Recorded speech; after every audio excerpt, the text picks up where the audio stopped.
Hey, welcome everybody to the Daily Mastermind. I'm Paul Baxter, Implementation Coach for the Mortgage Mastermind Group. And we have been focusing on presentations over the last, for the entire month that we're in right now. And if you're watching this on a recording, you'll see them kind of watch them in order to kind of get the gist of how the flow of this particular strategy is going to work for you. And today we've been talking specifically about referral partner presentations, presenting to real estate agents to brand ourselves as an expert and leverage that into face-to-face opportunities to get them to know, trust, and like us, and therefore refer us business. And today we're going to talk about presentations directly to the consumers, to the buyers of these homes, to the people who would refinance to be able to do a renovation on their current home. We're talking specifically about presentations to consumers direct.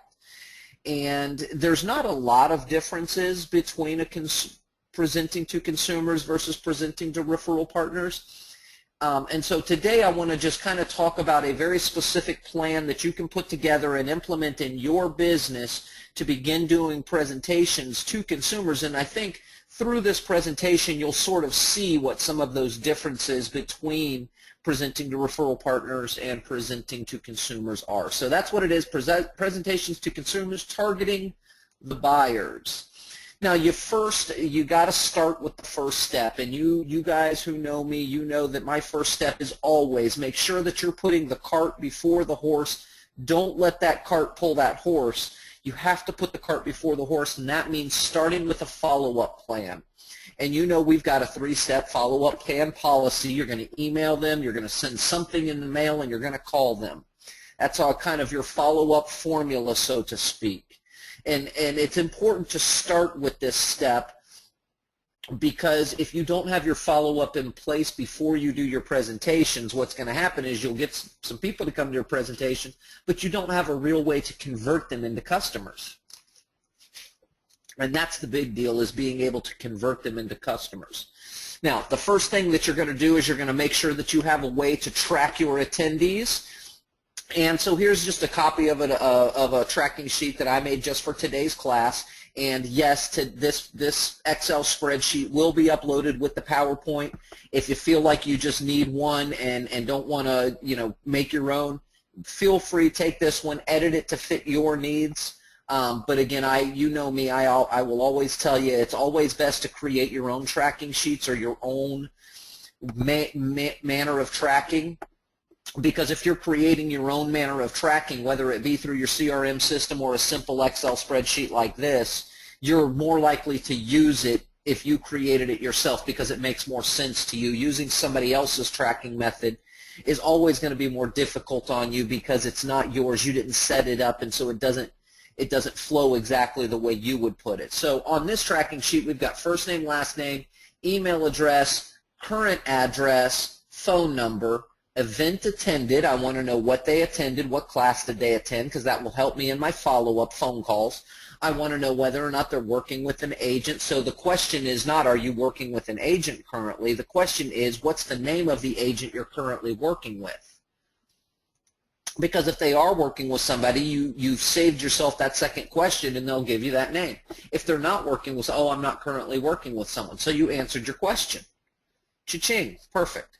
If they are working with someone, you want that agent's email and that agent's phone number. That's another cross-sell opportunity for you. And then you want to start tracking, did you go through your entire process, your entire follow-up plan? Did you send them an email? Did you pick up the phone and call them? Did you send them a card? And I always like to have a place to take notes. You want to know what the last thing was said. You want to know if during the conversation you found out that they got 2 kids in college, so they're looking for a 4-bedroom home so the kids have a place to stay. You need to know those things, and it's important to remember, hey, how's Johnny doing up at Notre Dame?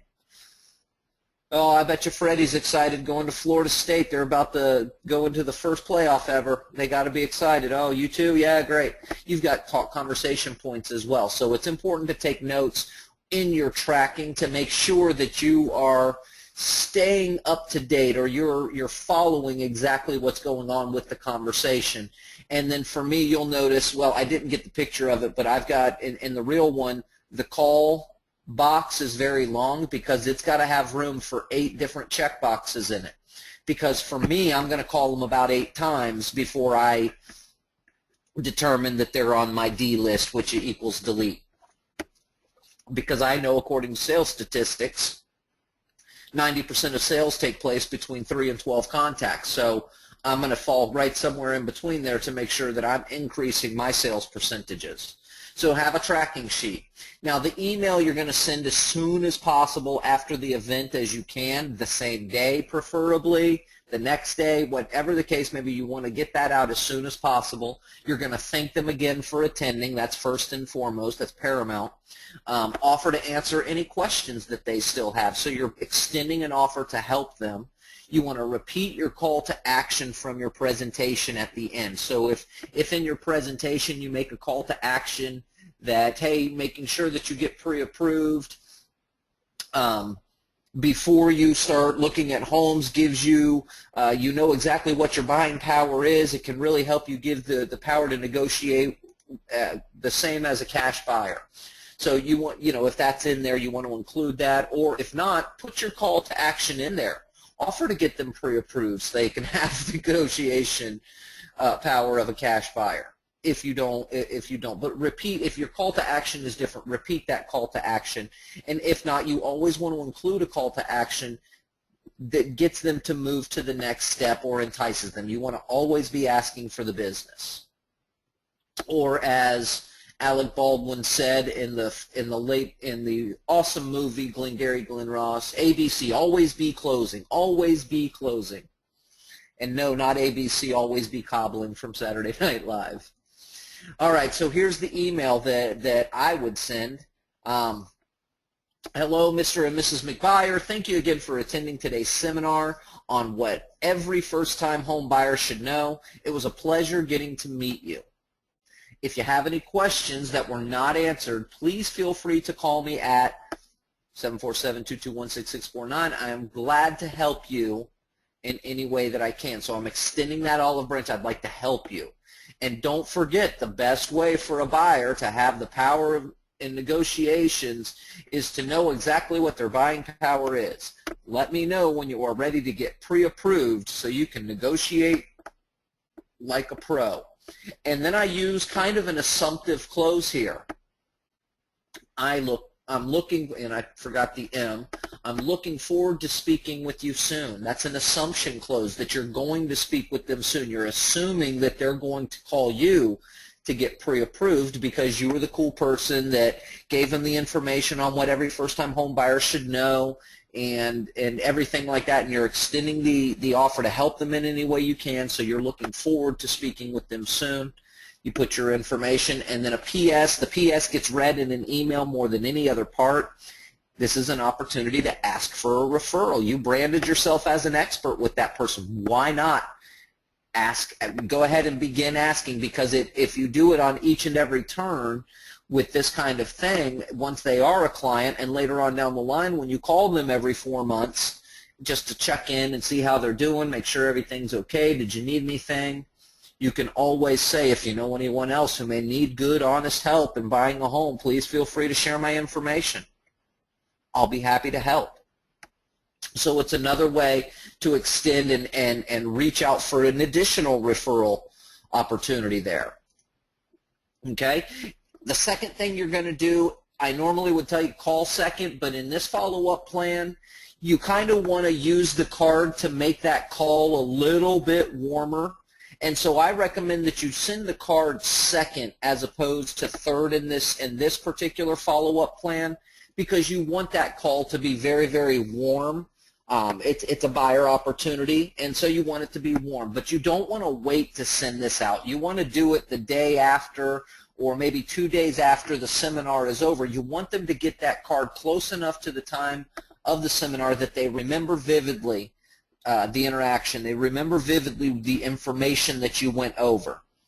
And this will get their attention much more than that email will, and it really does go a long way in setting up the call. And this is a short, sweet message, just simply thank you for attending.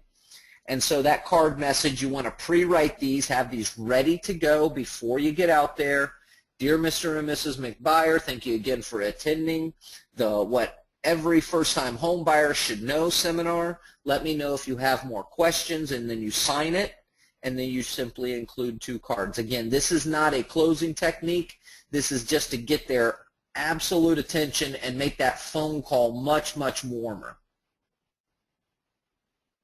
Yep, you can do that if you got their mailing address, and that's part of what you absolutely have to do with each and every attendee. It's part of what you're going to have to do with attendees for your tracking sheet. If you don't have their current address, it's incomplete. So if they're attending a home buyer seminar, or they're attending a, how to use my VA benefits to buy a home seminar, I'm going to have a way to capture their first name, last name, email address, phone number, current address, where they currently live. That's going to be important information. That's just standard information as they're checking in. Each person's going to fill that out for me. That's also, and you'll see throughout this presentation, you're going to have some people that show up are not the real deal, and that's okay. But the people that do fill out when they do take that extra step, they're going to give you that indication of whether or not they're the real deal, because they provided the information that you're looking for. They came in with the intention of learning something about being a first-time home buyer, or what they need to know because they're thinking about buying their first home, right?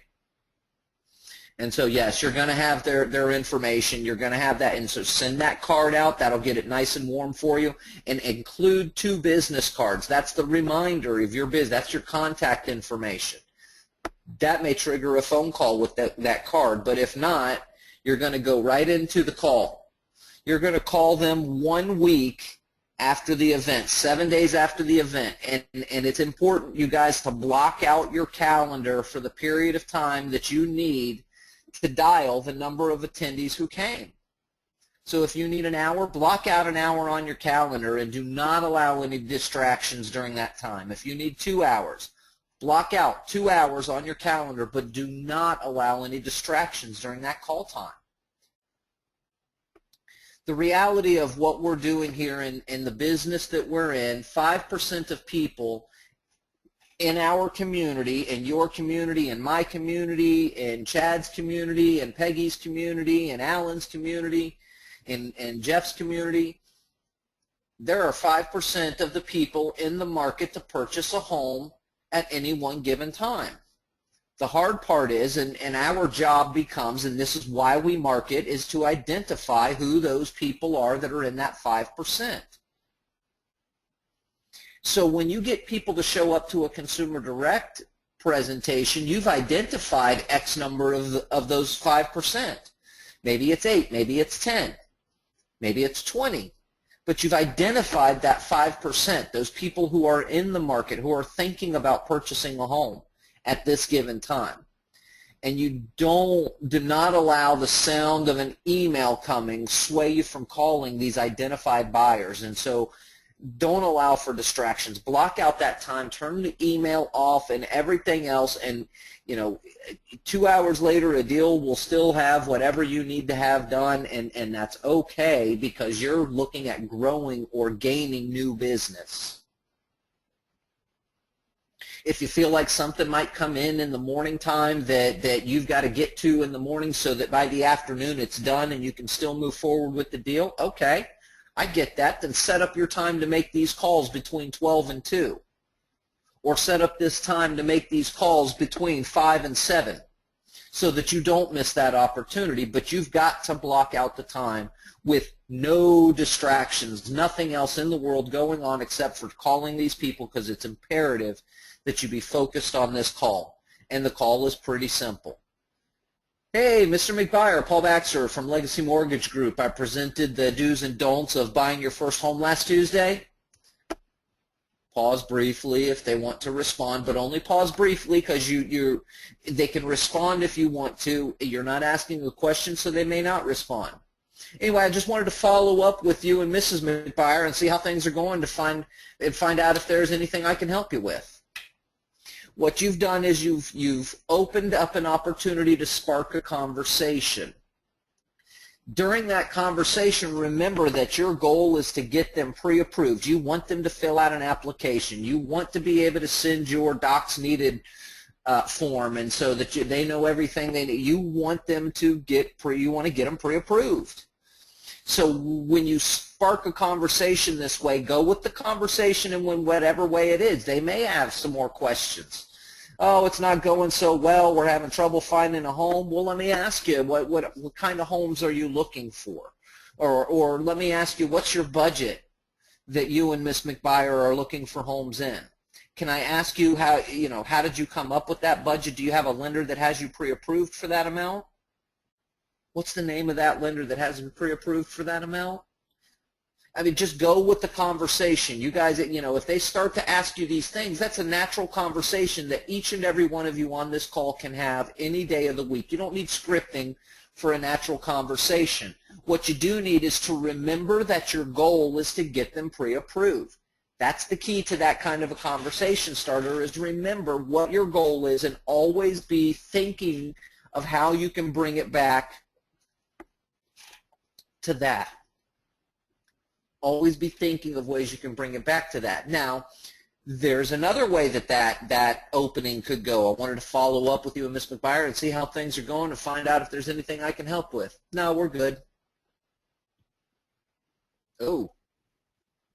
You get that little bit of a stone wall effect. Well, if you get the stone wall effect, that's okay, especially on those first couple of times you call. Remember that sales take place between the 3rd and 12th contact. You may not get them to let you get them pre-approved on those first couple of times. They may not be so woohoo jumping up and down about the cool class that you taught them. They remember it, and that's the reason they answered the call, but you may get stonewalled. It could be for many different reasons. Just remember that the statistics of sales say that 3 to 12 is how many contacts it takes to get 90% of the sales that take place. Just keep that in mind.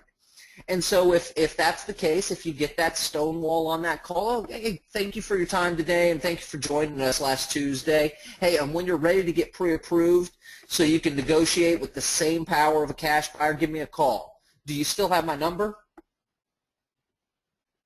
Make sure, verify you got number. Cool, thank you, goodbye, have a great day.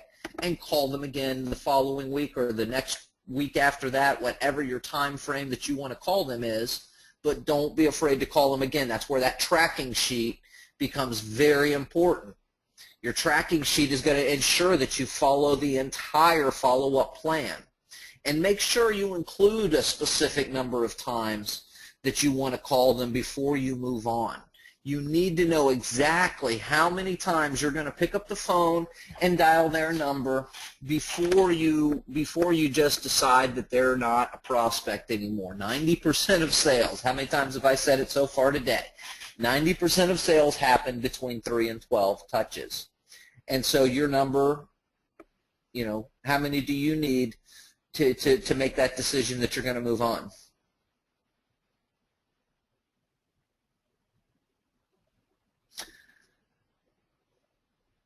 You're jumping ahead to tomorrow's class, James. You're jumping ahead to tomorrow's class. That's a great question, but we're going to be covering that tomorrow, my friend. Great question. And I'll read the question for you guys at the end just so you know what James and I are talking about here, but that's what we're going to be covering tomorrow. All right, so you make the number of calls that you decide is your enough point. For me, if I call you 8 times and I haven't been able to get you to get pre-approved or something like that, that's probably for a consumer direct. I'm probably calling you every other week to see where you're at in the process. So we're talking about a good solid 3 months. If you can't get off the fence after 3 months, I'm moving on to my next opportunity for me. Determine what you will present and create your class. And so, as you guys know, a consumer direct, guys, I don't know how to put together a renovation 203K full or streamlined loan. I don't know what documents all are going to be required for a first-time home buyer to make sure that they get the smoothest, fastest processing time and everything goes okay. But you guys do. You said it, James. You do. You absolutely do. You guys have every bit of knowledge to teach any kind of class you could possibly think of on consumer direct marketing. And so just use PowerPoint and Jing and create your class on a PowerPoint using Jing to make the class interesting and fun. Now, I just mentioned a couple of little niches, but niche audiences will absolutely respond better than general audiences. Doing a presentation on first-time home buyer seminars is far better than thinking of buying a home seminar. Doing a seminar on reverse mortgage reverse mortgage myths is far better than doing a seminar on how to buy a home in today's market. It's too general. You've got to be specific, because your targets will respond far better. Your targets will respond far better to a niche type of program. But you're going to, after you've got your follow-up plan in place, you've got your follow-up plan scripted, you know exactly what you're going to say, when you're going to say it, you've got a tracking sheet ready to go, you know exactly how you're going to track everybody, when you're going to call them, what day that letter's going to, the greeting card's going to go out, what day you're going to pick up the phone and call you. You've even got it blocked off on your calendar so that you know you're not going to be distracted on that day. So you got your follow-up plan. So now you need to just determine what you're going to present and use PowerPoint and Jing to make it a fun class. And when you're thinking about what you're going to do it, think about niches, think about who your target's going to be, and make a class that revolves around that. Make your presentation last about 30 minutes is what you want your presentation time to be. You want to have time at the end to shake hands and kiss babies, and I know that's everybody's favorite president up there, so I figured I'd show a good image of everybody's favorite president kissing babies.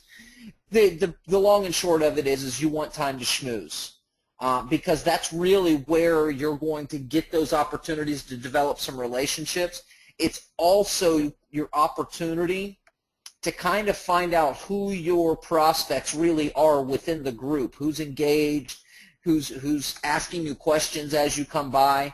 You want to provide a printed copy to everyone who walks through the door and signs up. Before you give them that printed copy, they're coming in, they're checking in, they're giving you their first name, last name, they're giving you their contact information, including their current address, and then they get their study guide for the day. They can take notes on it. It's theirs to keep.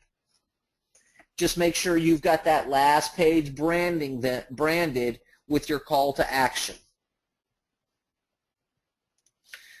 Right? You've got your call to action on that last page. That is the most important part. Okay, because that's the remembrance that, hey, you're doing this for a living. They should contact you since you're the expert, right? You can do consumer direct presentations in an office presentation room kind of thing. If you bring drinks and some sort of snacks, that's fine. You can do that. But I will tell you, doing it in a restaurant will absolutely increase your attendance. Real estate agents, when you're talking about presentations, and I mentioned in the beginning there are some slight differences between presenting to real estate agents or referral partners and presenting to consumers directly. When you're presenting to real estate agents, they don't mind the small 4-person intimate presentations because that's their chance to ask questions. They're there for their business. There's nothing there for them to risk. There's nothing there that nobody's selling them anything. There's nothing of that going on. When a consumer goes to a presentation, they are less comfortable with those smaller groups because when they sign up for a seminar, they know that there's a sales aspect to it. But they want the information that's going to be given there, so they come, even though they know in their mind that there's a sales aspect to it.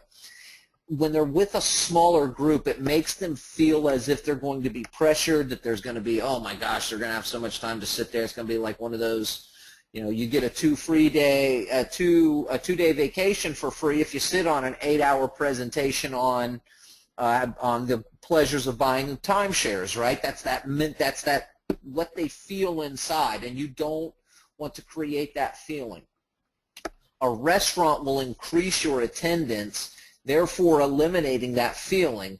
Now, I get it. You're going to have some free lunch brigade people come to the restaurant. It happens anytime you do seminars and you're providing, you say on there, you know, lunch provided, you're going to get some folks in what we call the free lunch brigade.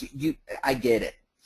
But the free lunch brigade people are the ones that are really easy to identify. And once you've identified them, that's perfect. That allows you to focus on the right people that you want to schmooze with. How do you identify them? Well, James asked a question earlier, how do you get their current, what if they don't give you their current address? That's a #1 identification right there off the bat, is if they don't want to provide contact information or they're unwilling to give some information coming in, that lets you know right there that that's part of that free lunch brigade. That identifies them as a non-buyer person. That's kind of, boom, takes the target right off them right off the bat. So that's a great indication as to whether or not you've got a free lunch brigader. As you know, did they not provide their contact information at the registration desk? Those that are unwilling to do so are going to be more likely to be your free lunch brigade. The cool thing about the free lunch brigade, though, is it lets you, you know that going in, but it helps you create that comfort level that you need. Let's say you did a presentation and 15 people showed up, and let's say 8 of them were free lunch brigaders. That means that you've identified 7 of that 5% of the population that are in the market to truly buy a home. They're in the market to purchase your product right here, right now, today, and you've identified them. So, you take the good with the bad. Yes, you provide them a lunch, but they do a service for you in a couple of different ways. First and foremost, they help you identify who in your crowd are the real deal, but they also give you a comfort level within that crowd to the people who are the real deal, so they don't feel like, that pressure of being in that situation, that sales situation. Now, you can use partners to offset the cost of doing it at a restaurant because, yes, you will pay a cost. Typically, you'll be somewhere between $7 and $14 a head, depending on depending on the meal that you're providing them. Some of your better restaurants, you can get really good lunch meal service, a salad, a main course, and a dessert for like $8 to $10 a head, includes a beverage, and includes gratuity. You've got to guarantee a specific number on that kind of a menu, but that's more than fine. And then if you partner up with a title company or an insurance company or a real estate company, or if you're doing renovation loan education, you partner up with the local contractor, or a combination. Let's say you're doing one on renovation loan stuff, so you partner up with the local insurance and the local title local contractor. So now you got 3 people partnered up, so therefore it offsets that cost even more. Another reason why you keep your presentation to 30 minutes is because when you're partnering up, you want your partners to get 5 to 10 minutes to address the attendees. You want to give them a chance to sell their wares. You want to give them a chance, they're providing something. So typically they're not going to present anything other than do just a short, one moment, excuse me. They're going to do a short little commercial about themselves.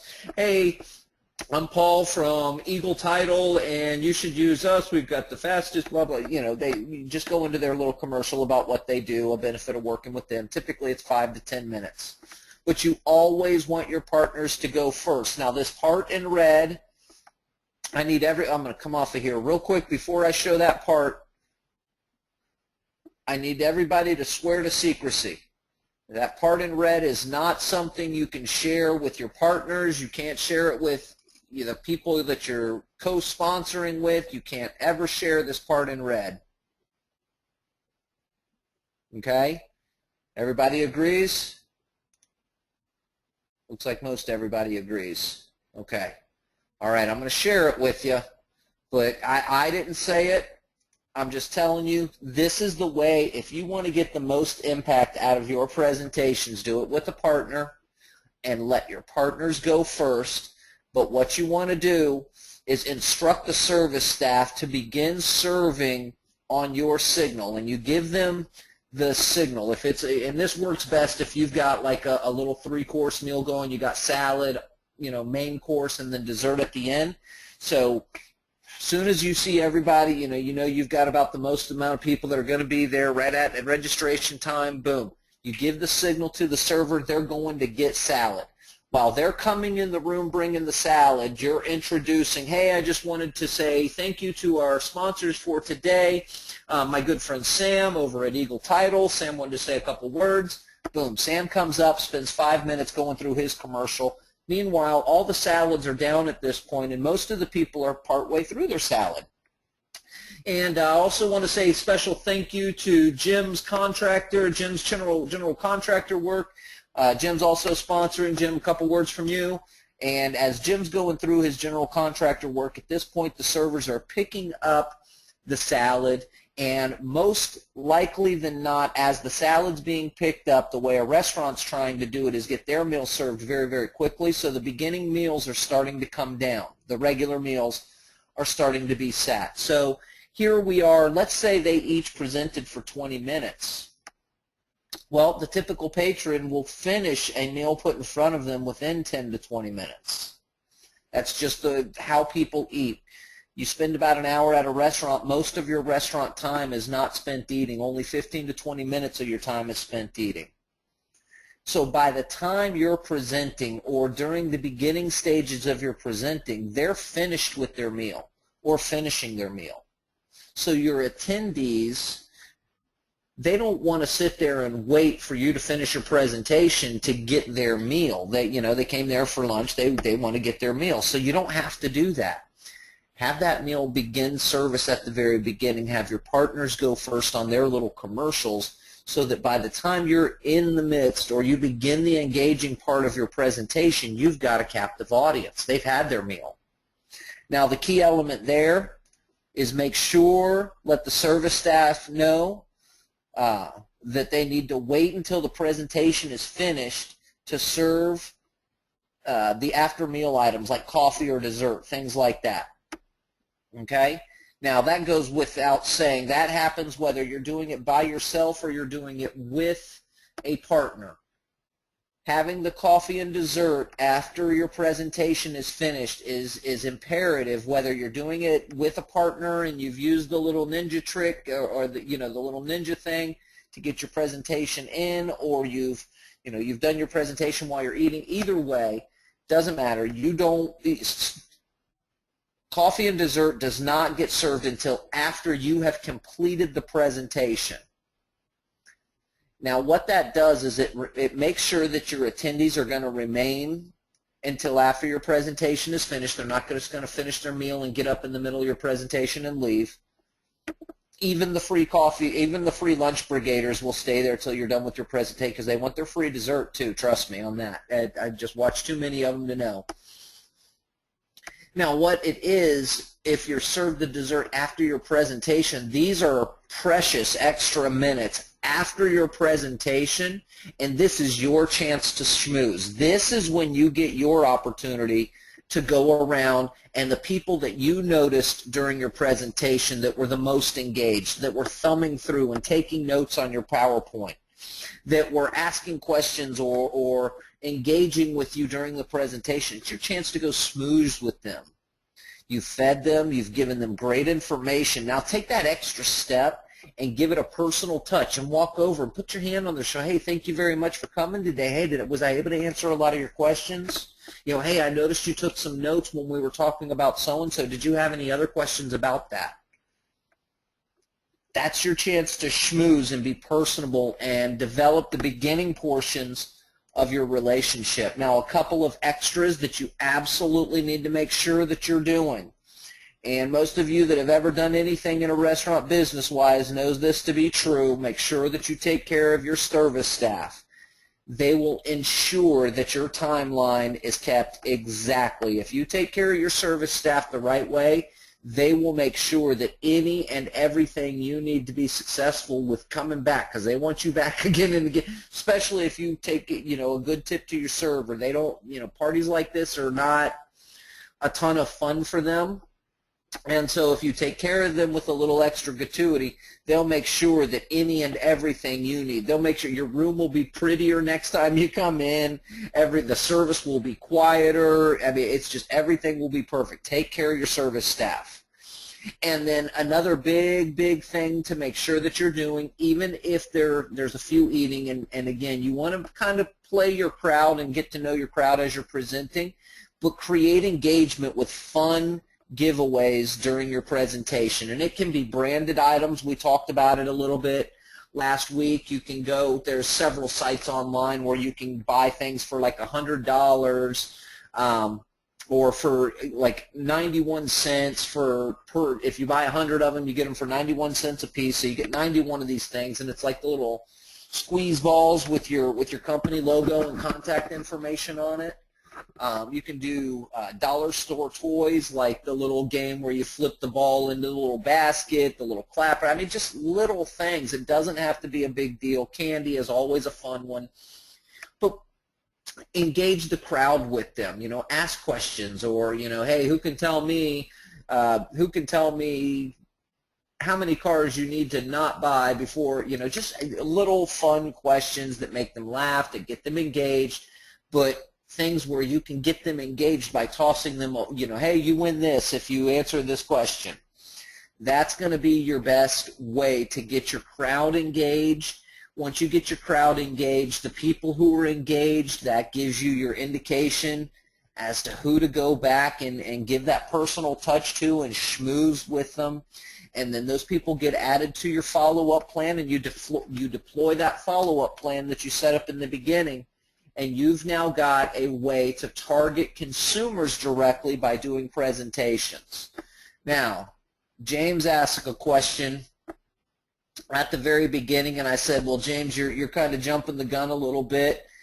You're asking questions about tomorrow's class, so let me read that question aloud. James said, what is the process to get the consumers' butts in the chairs? Are these apartment dwellers?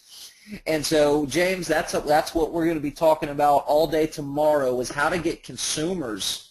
How do you market directly to consumers? And part of it is, yes, focusing on apartment dwellers if you're doing a why rent when you can buy.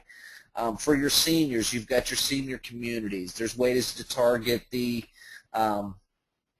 veterans. There's ways to, you know, we're going to talk about utilizing Facebook ads and the demographics that Facebook gives us. So there's lots of ways, but we're going to definitely be talking about that on tomorrow's class. How do we get their butts in the seats? Does anybody have any questions about today's information? One of the things that I came into today fearful of is you know, what do you present? You know, that's the question I came in being myself fearful of. Somebody was going to say, well, Paul, this is cool, but what do I present to consumers? Well, you know what, guys? I don't know. You know, what questions are you being asked from your buyers when you get a lead in and the phone rings and they're calling to ask you, what are they asking? That's what you want to present on. What, you know, oh, Paul, what should I present? Yeah, that's a great question. What are people in your area? Do you have a lot of military people in your area? I don't know how to talk about or how to answer frequently asked questions about a VA loan, but I can tell you that's a great niche. It is a fantastic niche, at least in my area.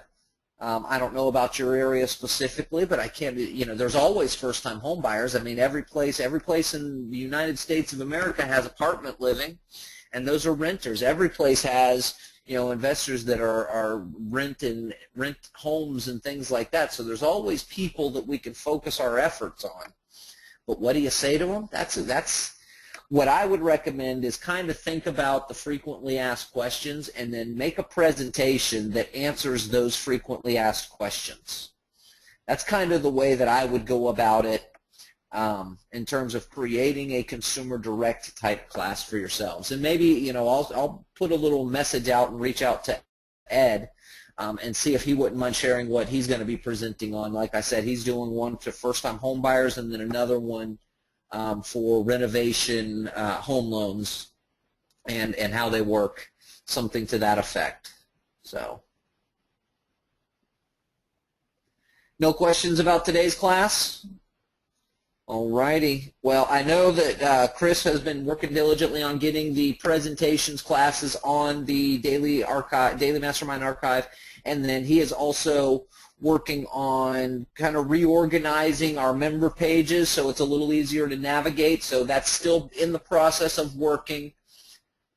No, that's not me, James. That Santa is not me. That's just, you know what? You know where that Santa came from? This guy? That Santa came from right here. I went to Google and I went S-A-N-T-A, enter. And then I switched my search up to images, and that's where oops. I don't know how that happened. There we go. Switched up to this. There he is right there. Chose that guy because he looked pretty cool.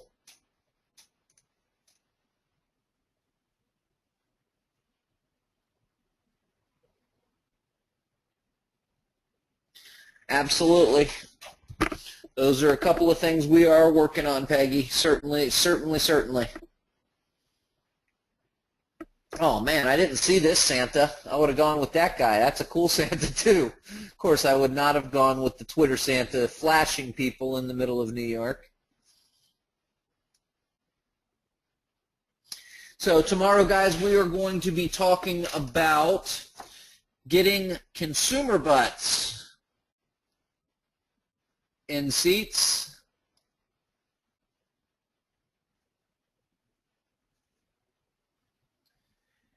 And we will go from there, working on something for Friday. Can't let that cat out of the bag just yet, but we are working on a little something. And if that does not up, you know me, I got an A and a B plan just in case, ladies and gentlemen.